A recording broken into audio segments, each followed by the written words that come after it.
আওয়ামী লীগকে নিষিদ্ধ করতে রাজনৈতিক অগ্রজদের ঐক্যবদ্ধ হয়ে দায়িত্বশীল ভূমিকা রাখতে হবে। এছাড়া দেশের মানুষের মুক্তির জন্য নতুন সংবিধান প্রণয়নের বিকল্প নেই। জাতীয় ঐক্যমত্য কমিশনের প্রথম সভার পর গণমাধ্যমের মুখোমুখি হয়ে এসব কথা বলেন বৈষম্য বিরোধী ছাত্র আন্দোলনে ও জাতীয় নাগরিক কমিটির তরুণ নেতারা।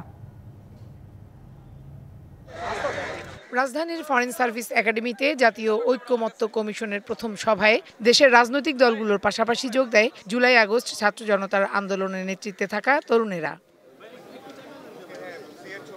বৈঠক শেষে গণমাধ্যমের মুখোমুখি হয়ে তারা তাদের রাজনৈতিক অবস্থান তুলে ধরেন। জাতীয় নাগরিক কমিটির আহ্বায়ক নাসিরউদ্দিন পাটোয়ারি ৭২-এর সংবিধান পরিবর্তনের ওপর জোর দেন। আর ডেভিল হান্ট অপারেশনে আটক সন্ত্রাসীদের রাজনৈতিক দলের নেতারা সহযোগিতা করছে এমন অভিযোগ করে মুখ্য সংগঠক সার্জিস আলম বলেন, এ বিষয়ে সমঝোতা মেনে নেওয়া হবে না। All time Roma. Taste it, love it. বাংলাদেশের এবং জনগণের যে মুক্তি সেটা একমাত্র নিহিত হবে যদি আমরা একটি নতুন সংবিধান মানুষকে উপহার দিতে পারি। কারণ ৭২-এর যে সংবিধান রয়েছে এই সংবিধানের মধ্যে বহুদলীয় গণতন্ত্র অসম্ভব এবং বাংলাদেশের যে শান্তি শৃঙ্খলা জনগণের যে ঐক্যের জায়গাটা সেটা দিন দিন বিনষ্ট হচ্ছে। আমরা প্রত্যক্ষ এবং পরোক্ষ কোনো ধরনের নেগোসিয়েশনের চিহ্ন দেখতে চাই না।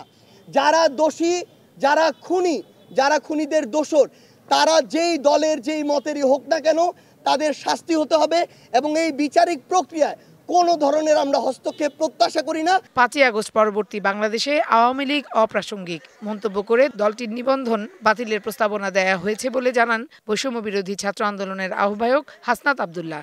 আওয়ামী লীগ বাংলাদেশ পরবর্তী বাংলাদেশ একটি অপ্রাসঙ্গিক। সরকার উদ্যোগ নিয়ে আইনি প্রক্রিয়ায় যেন আওয়ামী লীগকে নিষিদ্ধ করে এবং পরবর্তী কোনো প্রক্রিয়ায় যেন রাজনৈতিকভাবে কোনোভাবেই যেন আওয়ামী লীগ ফাংশনাল না হতে পারে সেই বিষয়টি আমরা সেখানে প্রস্তাব দিয়েছি।